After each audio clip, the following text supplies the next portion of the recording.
Breaking news हवा हलूं। IG Sindh Ghulam Nabi Memon पारां रमज़ान शरीफ़ जे पहिरें ॾहाके में सिक्योरिटी इंतज़ाम सख़्त करण जी हिदायत।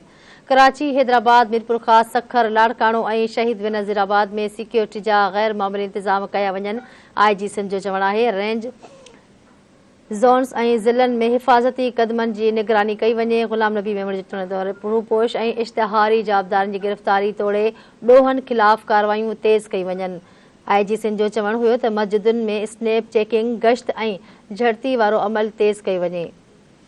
अहम ख़बर अवांखे ॾियूं पिया। IG सिंध गुलाम नबी मेमण पारां रमज़ान शरीफ़ जे पहिरें ॾहाके में सिक्योरिटी इंतज़ाम सख़्त करण जी हिदायत कई आहे। कराची, हैदराबाद, मीरपुर ख़ास, सखर, लाड़काणो ऐं शहीद बेनज़ीराबाद में सिक्योरिटीअ जा गैर मामूली इंतज़ाम कया वञनि।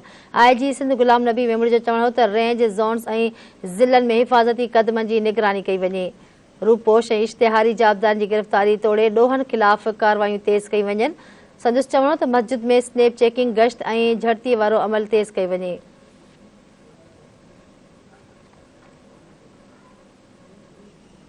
इन जा वधीक तफ़सील मालूम कंदासीं। कराची खां धरती TV न्यूज़ जो रिपोर्टर ज़हीर शेख लाइन ते मौजूदु आहे। जी ज़हीर, वधीक तफ़सील ॾिजो। जी IG सिंध जेको तमामु पूरे सिंध जे जेके DIG उन्हनि जेके आहिनि कॉन्फ्रेंस कई। हुन में कॉन्फ्रेंस में चयो त तमामु जेके शॉपिंग मॉल्स आहिनि ॿियो शुरू थी चुको आहे, जंहिंमें तमामु शॉपिंग मॉल्स, मसाजिद ऐं जेके बि इबादत गाह उन तमाम जी जेके चेकिंग तमामु सख़्तु, सिक्योरिटी सख़्तु कई वञे।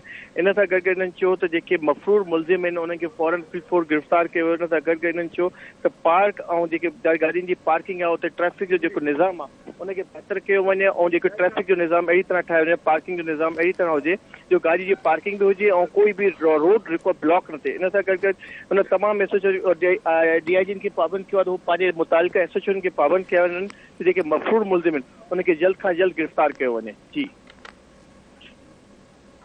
ठीकु आहे ज़हीर, महिरबानी तफ़सील ॾिना।